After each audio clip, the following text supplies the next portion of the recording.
हमारा आज का यह वीडियो उत्तराखंड बोर्ड परीक्षा 2025 में सम्मिलित हो रहे कक्षा 12 के विद्यार्थियों के लिए है।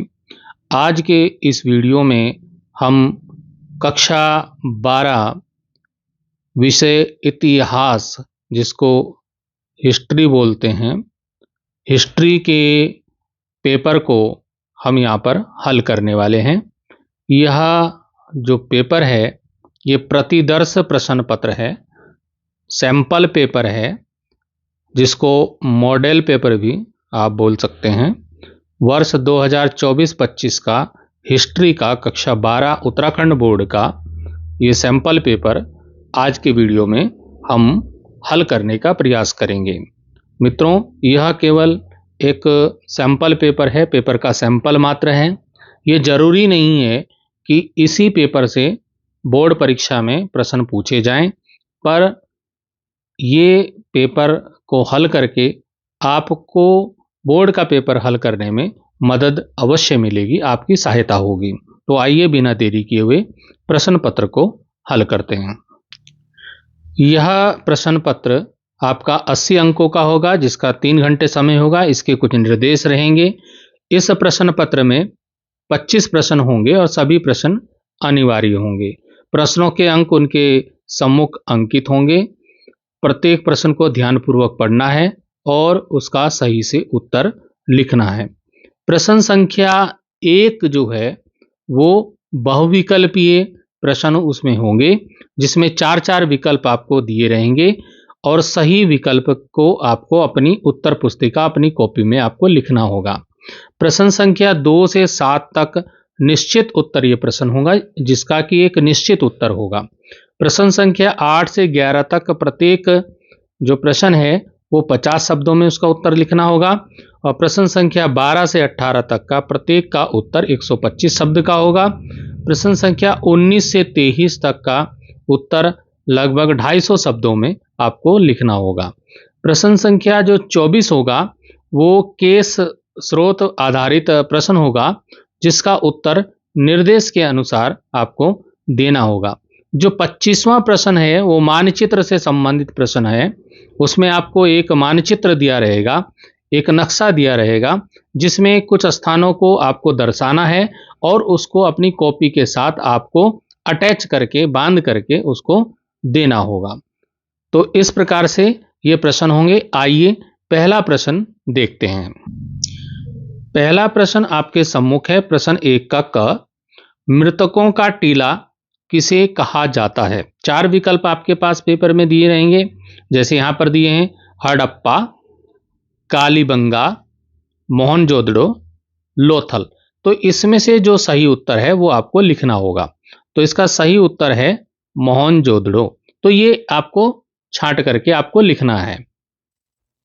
तो जब आप पेपर में लिखेंगे तो प्रश्न आपको लिखना नहीं है, सही उत्तर, केवल आपको सही उत्तर लिखना है। सही उत्तर 3rd मोहनजोदड़ो। इस तरह से आपको सही उत्तर लिख देना है। तो इसको जो मृतकों का टीला क्यों कहा जाता है, मैं आपको जानकारी के लिए यहाँ थोड़ा सा जानकारी दे देता हूँ। आपको ये जानकारी पेपर में नहीं लिखनी, आपको पेपर में केवल इतना उत्तर लिखना है। मोहनजोदड़ो प्राचीन सिंधु घाटी सभ्यता का एक प्रमुख शहर हुआ करता था, जो वर्तमान में पाकिस्तान में स्थित है। यह अपने सुनियोजित नगर नियोजन और विशाल स्नानागार के लिए जाना जाता था। मोहनजोदड़ो का सिंधी भाषा में अर्थ है मृतकों का टीला, तो इसलिए इसका उत्तर क्या हो जाएगा? मृतकों का टीला। पहले प्रश्न का ख आपके सामने है। इंडिका की रचना किसने की? इंडिका का जो लेखक है वो कौन है? तो इसमें उत्तर दिए हैं 4, चाणक्य, मेगस्थनीज, अशोक और चंद्रगुप्त मौर्य। इसका जो सही उत्तर है वो है मेगस्थनीज। तो ये आपको उत्तर लिखना है। तो इस प्रकार से आप सही उत्तर लिख देंगे, सेकंड वाला मेगस्थनीज। अब आपको जानकारी के लिए मैं बता दूं कि मेगस्थनीज एक यूनानी राजदूत था जो चंद्रगुप्त मौर्य के दरबार में आया था। उसने भारत के बारे में इंडिका नामक एक पुस्तक लिखी, जिसमें उसने भारत की संस्कृति, समाज और राजनीतिक व्यवस्था का वर्णन किया है। तो ये चीज आपको लिखनी नहीं है, ये आपकी जानकारी के लिए मैं आपको बता रहा हूं। इसी में पहले का ग है, किन शासकों को उनके मातृ नाम से चिन्हित किया जाता है।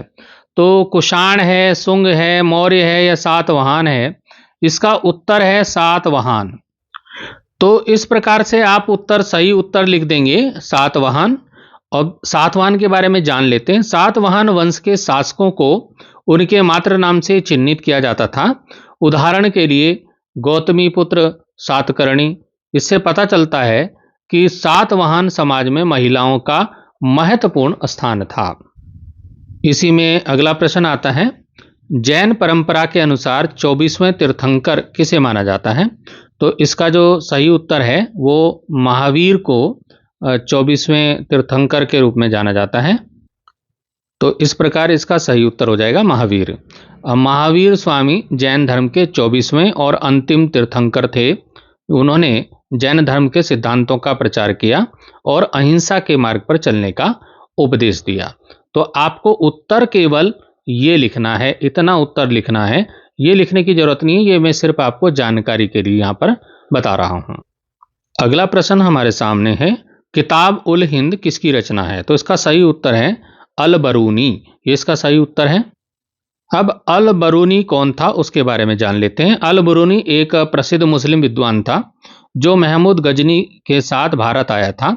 उसने किताब उल हिंद नामक एक पुस्तक लिखी जिसमें उसने भारत के धर्म, दर्शन, विज्ञान और संस्कृति का वर्णन किया। अगला प्रश्न आता है, नयनार किस मत से संबंधित थे। तो इसका जो सही उत्तर है वो है शैव मत से संबंधित थे। तो इसका उत्तर आप इस प्रकार से उत्तर शैव मत लिख देंगे। जानकारी के लिए आप बता दूं कि नयनार शैव धर्म के अनुयायी थे। वे भगवान शिव के भक्त थे और उनकी भक्ति में लीन रहते थे। नयनार संतों ने अपनी कविताओं और गीतों के माध्यम से शैव धर्म का प्रचार प्रसार किया था। नेक्स्ट क्वेश्चन हमारे सामने है, स्थायी बंदोबस्त किसके शासनकाल में लागू हुआ। तो ये कॉर्नवालिस के टाइम में हुआ था। तो कॉर्नवालिस के बारे में जानते हैं। अस्थायी बंदोबस्त लॉर्ड कॉर्नवालिस द्वारा 1793 में लागू किया गया था। इस व्यवस्था के तहत जमींदारों को भूमि का मालिक बना दिया गया था और उन्हें सरकार को एक निश्चित लगान देना होता था। नेक्स्ट क्वेश्चन है, 1857 का विद्रोह कब और कहां प्रारंभ हुआ था। तो इसका सही उत्तर है 10 मई को ये मेरठ छावनी में हुआ था। डिटेल के लिए देखते हैं। तो 1857 का विद्रोह 10 मई 1857 को मेरठ छावनी में शुरू हुआ था। इस विद्रोह की शुरुआत सिपाहियों ने की थी जिन्होंने ब्रिटिश अधिकारियों के खिलाफ आवाज उठाई थी। अब प्रश्न संख्या 1 के अगले दो खंडों में दो कथनों का अभिकथन ए तथा कारण आर के रूप में चिन्हित किया गया है। निम्नलिखित विकल्पों जो विकल्प दिए हैं में से चुनकर इनका सही उत्तर देना है। तो पहला है यहाँ पर ए और आर दोनों सही तथा आर ए की सही व्याख्या करता है। ए और आर दोनों सही और आर ए की सही व्याख्या नहीं करता है। ए सही है परंतु आर गलत है, या ए और आर दोनों गलत हैं। तो इस तरह से आपको करना है। तो यहाँ पर पहला जो कथन है वो है, अभिकथन है, पुरातत्वविदों और इतिहासकारों को हड़प्पा लिपि रहस्यमय लगती है। कारण, हड़प्पा लिपि आज तक पढ़ी नहीं जा सकी है। इसका उत्तर हो जाएगा ए तथा आर दोनों सही हैं तथा आर ए की सही व्याख्या करता है। तो कैसे व्याख्या करता है?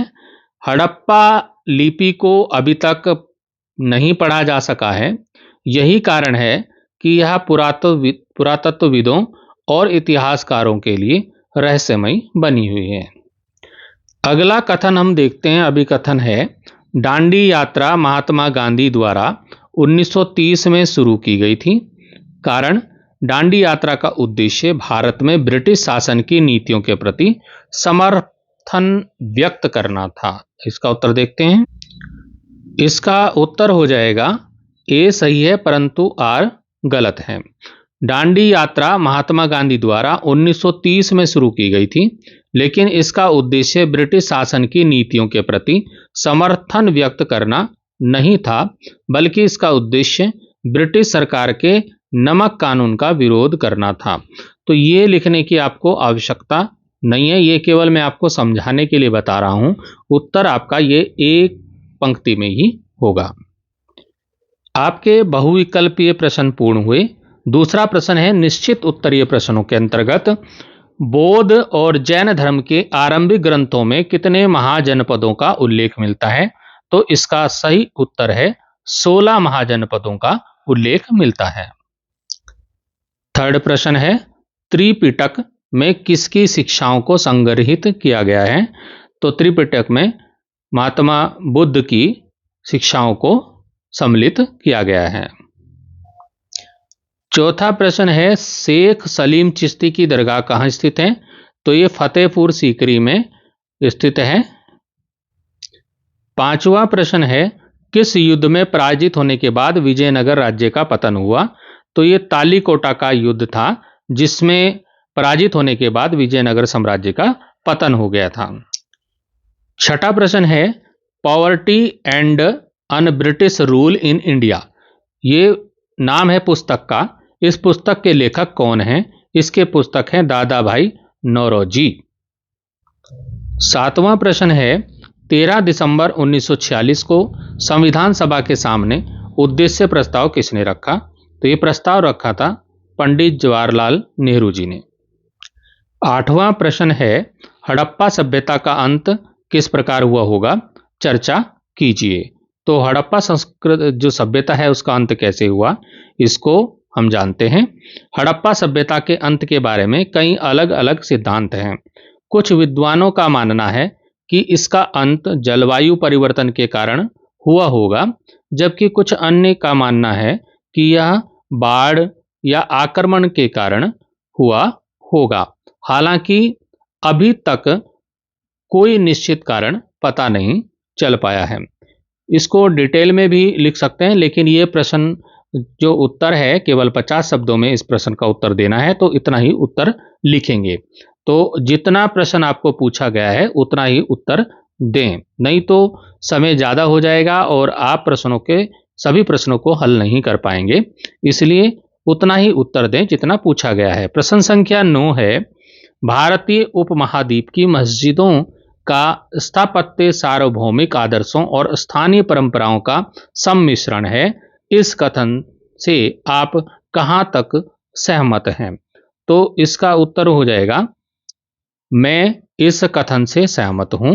भारतीय उपमहाद्वीप की मस्जिदों में सार्वभौमिक इस्लामी स्थापत्य कला के तत्वों के साथ साथ स्थानीय भारतीय स्थापत्य कला के तत्वों को भी शामिल किया गया है। प्रश्न संख्या 10 है रैयतवाड़ी बंदोबस्त से आप क्या समझते हैं? उत्तर हो जाएगा रैयतवाड़ी बंदोबस्त एक प्रकार की भूमि राजस्व व्यवस्था थी जो ब्रिटिश भारत में लागू की गई थी।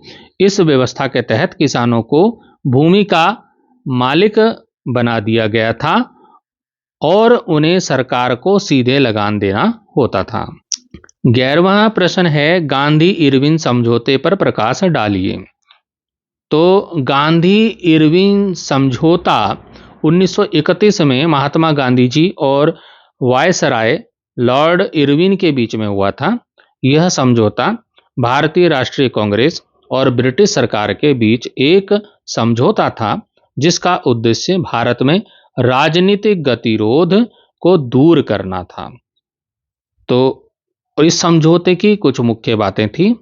तो समझौते की मुख्य बातें सविनय अवज्ञा आंदोलन की समाप्ति, गांधी जी ने सविनय अवज्ञा आंदोलन को समाप्त करने पर सहमति व्यक्त की। दूसरा जो है राजनीतिक कैदियों की रिहाई, सरकार ने राजनीतिक कैदियों को रिहा करने पर सहमति व्यक्त की। और तीसरा नमक कानून में छूट, सरकार ने नमक कानून में कुछ छूट देने पर अपनी सहमति व्यक्त की।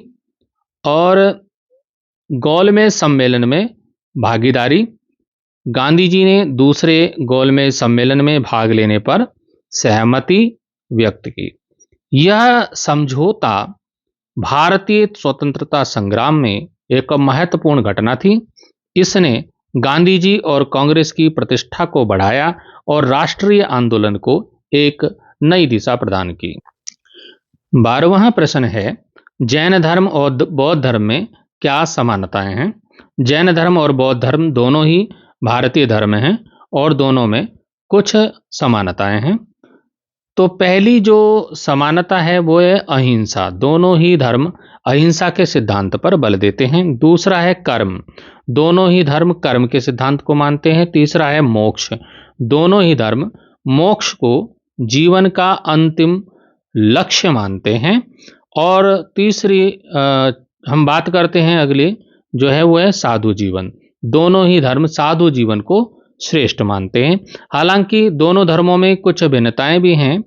जैन धर्म आत्मा के अस्तित्व को मानता है, जबकि बौद्ध धर्म अनात्मा के सिद्धांत का समर्थन करता है। वो आत्मा के सिद्धांत को नहीं मानता है।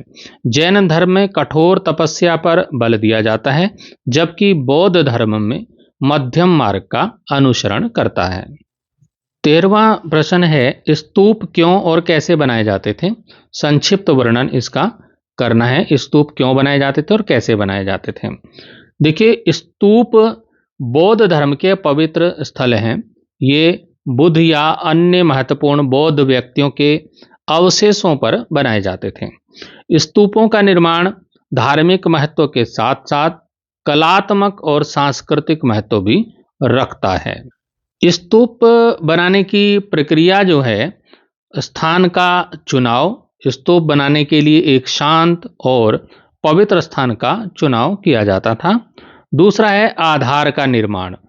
स्तूप के आधार का निर्माण किया जाता था, जो आमतौर पर गोल या चौकोर होता था। तीसरा पॉइंट है अंडे का आकार। आधार के ऊपर एक अंडे के आकार का ढांचा बनाया जाता था।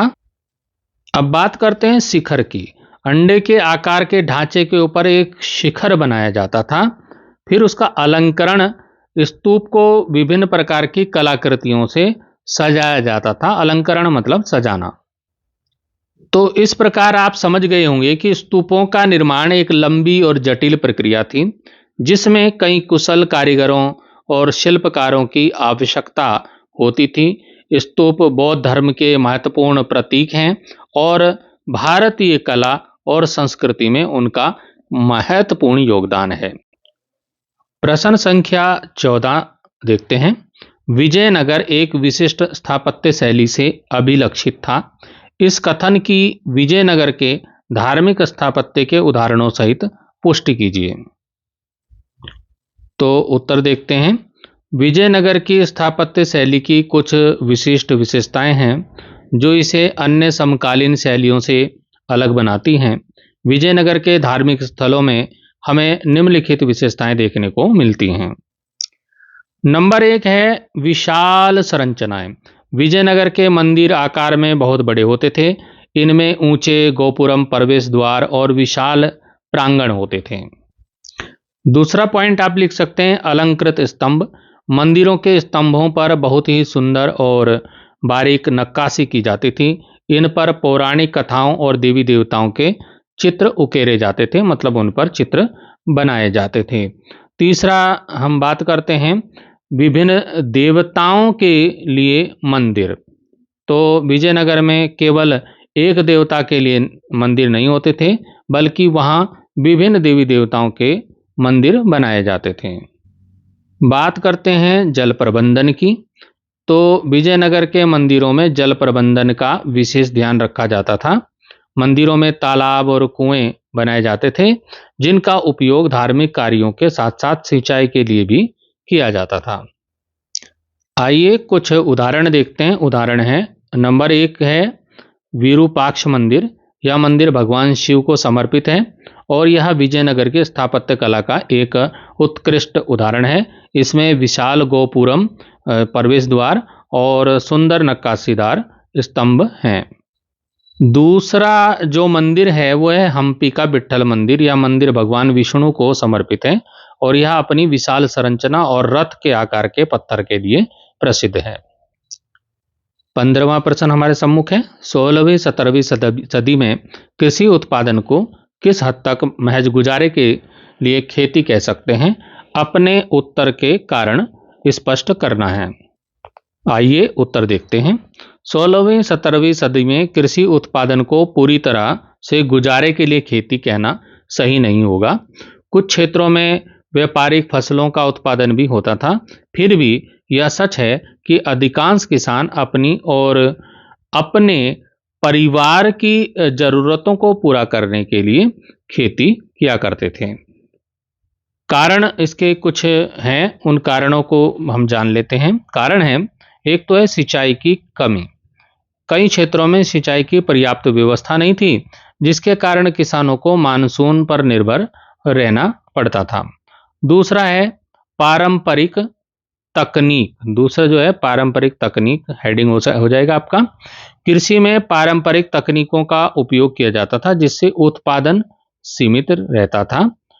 चौथा पॉइंट हो सकता है आपका, तीसरा पॉइंट हो जाएगा बीज और उर्वरक की कमी। किसानों के पास अच्छी गुणवत्ता वाले बीज और उर्वरक उपलब्ध नहीं थे, जिसलिए खेती बहुत कम हो पाती थी, उपज बहुत कम हो पाती थी। चौथा पॉइंट हमारा है बाजार तक पहुंच की कमी। कई किसानों के पास बाजार तक पहुंच नहीं थी, जिसके कारण वे अपनी उपज बेच नहीं पाते थे। जो भी उनके खेतों में होता था वो उसको बाजार नहीं पहुंचा पाते थे। 16वां प्रश्न देखते हैं। 16वां प्रश्न है, अलवार और नयनार संतों ने किस प्रकार जाति प्रथा की आलोचना की? तो अलवार और नयनार संतों ने जाति प्रथा की कड़ी आलोचना की। उन्होंने अपने गीतों और उपदेशों के माध्यम से समाज में व्याप्त जातिवाद और भेदभाव के खिलाफ आवाज उठाई। इसको इस प्रकार समझ सकते हैं। एक तो ईश्वर की नज़र में सब बराबर, ये उन्होंने कहा। उन्होंने कहा कि ईश्वर की नज़र में सभी मनुष्य बराबर हैं, चाहे वे किसी भी जाति के हों। दूसरा जो पॉइंट है प्रेम और भक्ति का मार्ग। उन्होंने प्रेम और भक्ति के मार्ग को जाति और वर्ग के बंधनों से ऊपर बताया। तीसरा हो जाएगा सभी के लिए मोक्ष का द्वार। उन्होंने कहा कि मोक्ष का द्वार सभी के लिए खुला है, चाहे वह किसी भी जाति का हो। उदाहरण के लिए अलवार संत पेरियालवार ने अपनी बेटी अंडाल को एक निचली जाति के व्यक्ति से शादी करने की अनुमति दी थी। और जो नयनार संत था, नयनार संत अप्पर ने ब्राह्मण होने के बावजूद एक निचली जाति के संत तिरुनावुक्रासर से दीक्षा ली थी। प्रश्न 17 देखते हैं। ग्रामीण बंगाल में जोतदारों के उत्कर्ष का वर्णन कीजिए। तो जोतदार बंगाल में ग्रामीण इलाकों के प्रभावशाली जमींदार थे। उन्होंने अपनी जमींदारी के तहत गांव पर अपना नियंत्रण बढ़ाया और सामाजिक और आर्थिक रूप से महत्वपूर्ण भूमिका उन्होंने निभाई। उत्कर्ष के कारण भी जान लेते हैं। तो एक तो है अस्थाई बंदोबस्त। ब्रिटिश शासन द्वारा लागू किए गए स्थायी बंदोबस्त ने जमींदारों को भूमि का स्थायी स्वामित्व दिया, जिससे उनकी स्थिति मजबूत हुई। दूसरा है कृषि का विस्तार। जोतदारों ने कृषि के विस्तार में महत्वपूर्ण भूमिका निभाई। उन्होंने नई जमीनों को खेती के तहत लाया और उत्पादन को बढ़ाया। तीसरी हम बात करेंगे, तीसरा है किसानों पर नियंत्रण। जोतदारों ने किसानों पर अपना नियंत्रण बढ़ाया। वे किसानों को ऋण देते थे और उनसे अपनी जमीन पर खेती करवाते थे। चौथा पॉइंट हो सकता है इसका कि सामाजिक प्रभाव। जोतदारों ने ग्रामीण समाज में अपना प्रभाव बढ़ाया। वे गांव के मुखिया और पंचायतों के सदस्य बनते थे। 18वां प्रश्न है, नीति निदेशक सिद्धांतों से क्या आशय है, संक्षिप्त वर्णन करो। तो इसका उत्तर हो जाए कि नीति निदेशक सिद्धांत जो हैं भारतीय संविधान के भाग 4 में वर्णित हैं। ये सिद्धांत राज्य को नीति बनाते समय मार्गदर्शन करते हैं। इनका उद्देश्य एक कल्याणकारी राज्य की स्थापना करना है, जहां सभी नागरिकों को सामाजिक, आर्थिक और राजनीतिक न्याय मिल सके। इसका क्या महत्व है? इसका महत्व हम जानते हैं। सामाजिक और आर्थिक समानता। नीति निदेशक सिद्धांत राज्य को सामाजिक और आर्थिक असमानता को कम करने के लिए प्रेरित करते हैं। दूसरा, कल्याणकारी राज्य। ये सिद्धांत एक कल्याणकारी राज्य की स्थापना में मदद करते हैं, जहां सभी नागरिकों की मूलभूत आवश्यकताओं को पूरा किया जा सके। तीसरी हम बात करेंगे, न्यायपूर्ण जो है समाज। नीति निदेशक सिद्धांत एक न्यायपूर्ण समाज की स्थापना के लिए मार्गदर्शन करते हैं, जहां किसी के साथ कोई भेदभाव ना हो। इसी प्रश्न में अथवा करके एक दूसरा प्रश्न दिया है, संविधान सभा में राज्यों की तुलना में केंद्र के लिए ज्यादा शक्तियों के पक्ष में क्या तर्क दिए गए हैं, उल्लेख कीजिए। इसका उत्तर हो जाएगा, संविधान सभा में केंद्र को राज्यों की तुलना में अधिक शक्तियां देने के पक्ष में कई तर्क दिए गए हैं। पहला नंबर हो जाएगा इसमें राष्ट्रीय एकता और अखंडता। एक मजबूत केंद्र सरकार राष्ट्रीय एकता और अखंडता को बनाए रखने के लिए आवश्यक है। दूसरा इसका हेडिंग हो जाएगा आपका आर्थिक विकास। केंद्र सरकार बेहतर तरीके से आर्थिक नीतियों का संचालन कर सकती है और विकास को बढ़ावा दे सकती है। अगला हेडिंग इसका हो जाएगा आपका सामाजिक न्याय। तो केंद्र सरकार सामाजिक न्याय को बढ़ावा देने और सभी नागरिकों के लिए समानता सुनिश्चित करने के लिए अधिक प्रभावी ढंग से काम कर सकती है। इसमें अगला पॉइंट आपका हो जाएगा विदेशी मामले। विदेशी मामलों में एक मजबूत केंद्र सरकार देश को बेहतर ढंग से प्रतिनिधित्व कर सकती है। अगला इसका हेडिंग हो जाएगा आपदा प्रबंधन। केंद्र सरकार आपदाओं के समय में राज्यों को बेहतर सहायता प्रदान कर सकती है। हमारा 19वां प्रश्न है, हड़प्पा सभ्यता की खोज की कहानी का वर्णन कीजिए। इसका उत्तर देखते हैं।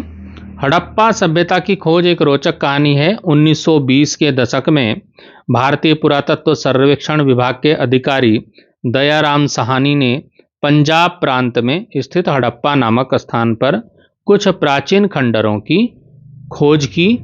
उन्होंने वहां पर खुदाई शुरू करवाई, जिसमें एक समृद्ध और विकसित सभ्यता के अवशेष मिले। इसके बाद राखालदास बनर्जी ने मोहनजोदड़ो नामक स्थान पर भी ऐसे ही अवशेष खोजे। इन दोनों स्थानों पर मिली वस्तुओं में बहुत समानता थी, जिससे पता चला कि यह एक ही सभ्यता थी और इस सभ्यता को हड़प्पा सभ्यता या सिंधु घाटी सभ्यता के नाम से जाना जाता है। 19वें प्रश्न में ही अथवा करके अलग प्रश्न दिया गया है। आप या तो वो कर सकते हैं या अथवा ये वाला कर सकते हैं। हड़प्पा सभ्यता के शहरों की जल निकास प्रणाली नगर योजना की ओर संकेत करती है। क्या आप इससे सहमत हैं? कारण सहित उत्तर लिखिए। तो इसका उत्तर हो जाएगा हाँ, मैं इस बात से सहमत हूं कि हड़प्पा सभ्यता के शहरों की जल निकास प्रणाली और नगर योजना उच्च कोटि की थी। इसका मेरे हाँ कहने का कारण क्या है, इसको देखते हैं। इसमें कुछ हेडिंग हो जाएंगे आपके। पहला हेडिंग है जल निकास प्रणाली। हड़प्पा सभ्यता के शहरों में नालियों का जाल बिछा हुआ था। घरों से गंदा पानी नालियों के माध्यम से शहर के बाहर जाता था। नालियों को नियमित रूप से साफ किया जाता था, जिससे स्वच्छता बनी रहती थी। आपका जो दूसरा हेडिंग हो जाएगा नगर योजना। हड़प्पा सभ्यता के शहर सुनियोजित तरीके से बसाए गए थे। सड़कें सीधी और चौड़ी थीं। मकानों में आंगन और शौचालय होते थे। शहर में सार्वजनिक स्नानागार और अन्नागार भी थे। आइए 20वां प्रश्न देखते हैं। प्रश्न संख्या 20। B.S. सुकथांकर के द्वारा 20वीं शताब्दी में किए गए महाभारत के संकलन के विभिन्न सोपानों का वर्णन करना है। B.S. सुकथांकर ने 20वीं शताब्दी में महाभारत के संकलन का एक महत्वपूर्ण कार्य किया। उन्होंने विभिन्न पांडुलिपियों की तुलना करके एक प्रामाणिक संस्करण तैयार किया। उनके द्वारा किए गए संकलन के विभिन्न सोपान इस प्रकार से हैं। पहला हमारा जो हेडिंग है वह है पांडुलिपियों का संग्रह। सुकथांकर ने भारत और विदेशों में स्थित महाभारत की विभिन्न पांडुलिपियों को इकट्ठा किया। दूसरा, पांडुलिपियों की तुलना। उन्होंने सभी पांडुलिपियों की तुलना करके पाठ के विभिन्न रूपों का अध्ययन किया। तीसरा, आलोचनात्मक संस्करण। उन्होंने सबसे प्रामाणिक पाठ का चयन करके एक आलोचनात्मक संस्करण को तैयार किया। और चौथा पॉइंट आपका हो जाएगा अनुवाद। उन्होंने महाभारत का अंग्रेजी में अनुवाद भी किया ताकि इसे व्यापक रूप से पढ़ा जा सके। अब प्रश्न संख्या 21 है, मुगल कालीन भू राजस्व व्यवस्था का वर्णन करना है। मतलब मुगल काल में भू राजस्व व्यवस्था कैसी थी उसको वर्णन करना है। तो मुगल कालीन भू राजस्व व्यवस्था को जब्ती प्रणाली के नाम से जाना जाता था। इस प्रणाली के तहत भूमि की पैमाइश की जाती थी और उसकी उर्वरता के आधार पर लगान निर्धारित किया जाता था। लगान का भुगतान जो है नकद या जिंस के रूप में किया जाता था। इस व्यवस्था में किसानों को जमीन का मालिकाना हक नहीं था, लेकिन उन्हें अपनी जमीन पर खेती करने का अधिकार था। प्रश्न संख्या 22 देखते हैं कि विजयनगर साम्राज्य का सबसे महत्वपूर्ण शासक कौन था, उसकी उपलब्धियों का विवरण देना है।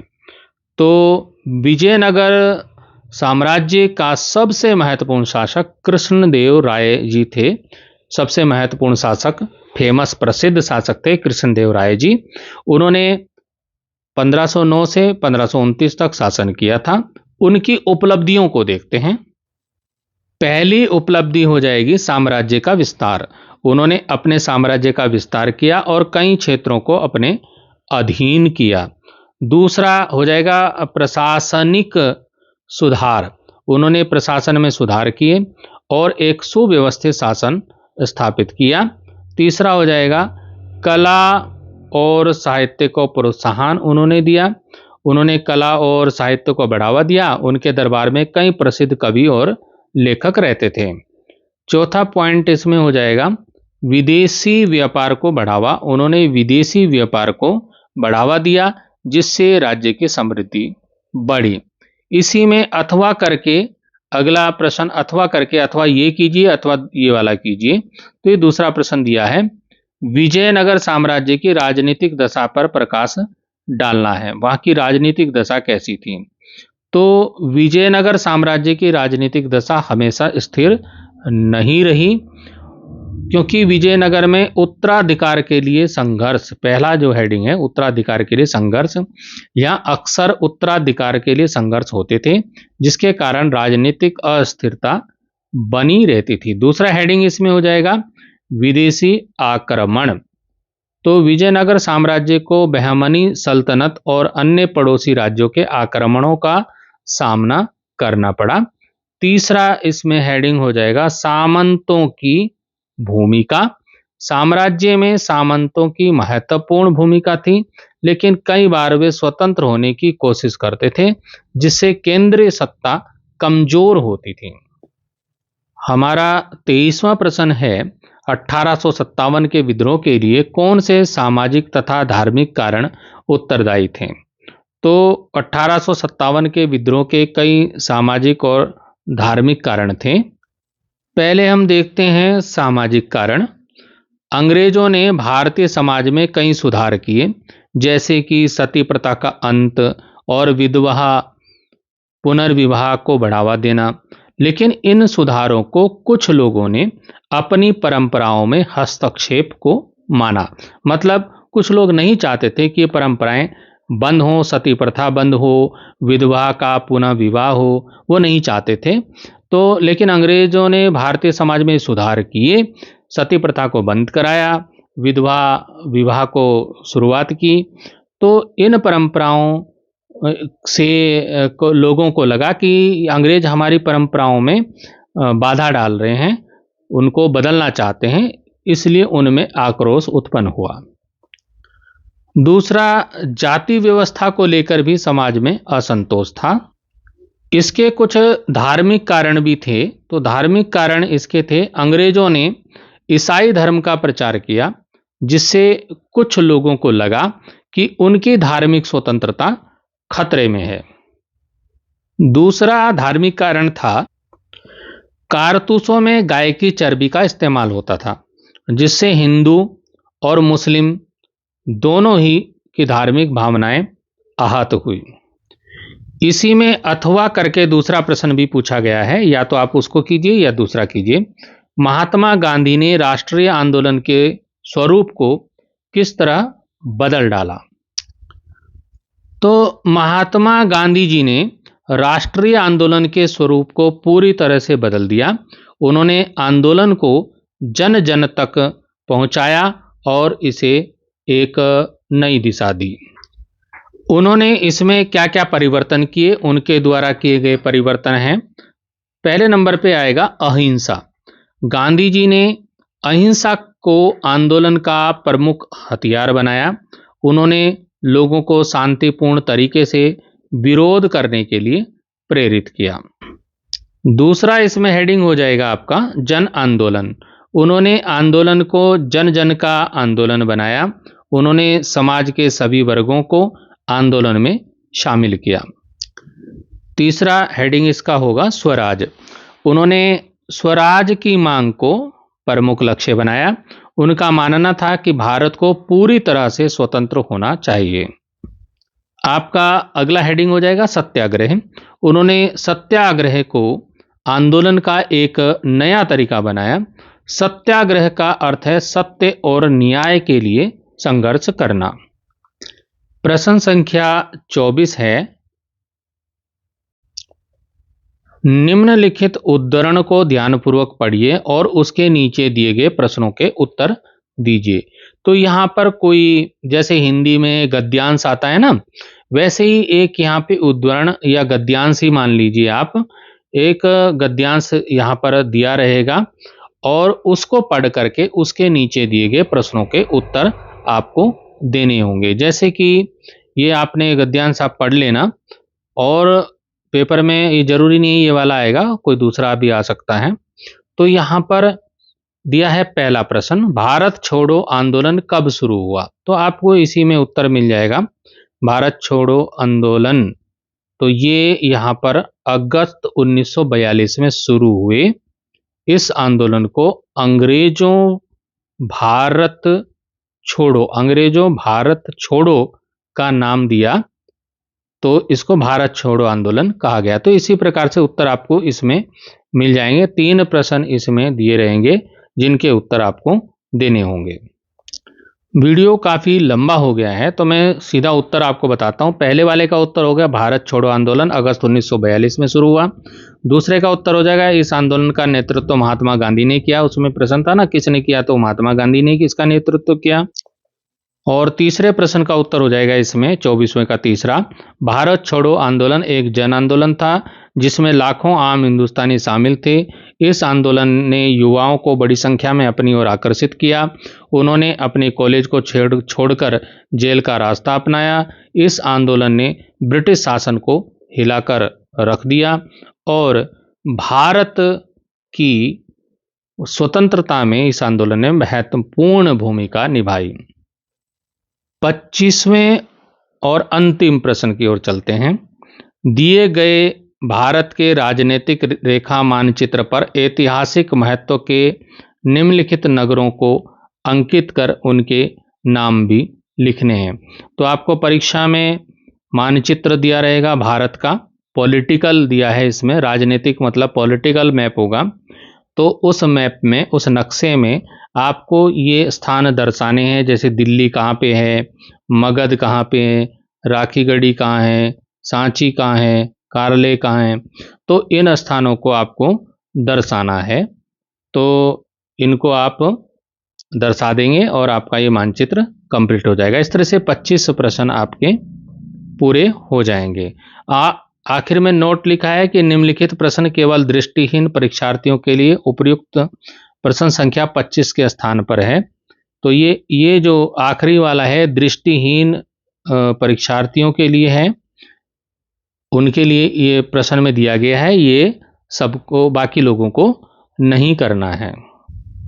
तो मित्रों, हमने अपने इस वीडियो में कक्षा 12 इतिहास के पेपर को यहाँ पर हल करने का प्रयास किया। ये उत्तराखंड बोर्ड का प्रश्न पत्र है, प्रतिदर्श प्रश्न पत्र है। तो इसके हिसाब से आपको तैयारी करनी है, अन्य प्रश्नों को भी याद करना है। जरूरी नहीं है कि यही प्रश्न आएंगे। तो मेरी शुभकामनाएं आपके साथ हैं। Best of luck for exam. Thank you.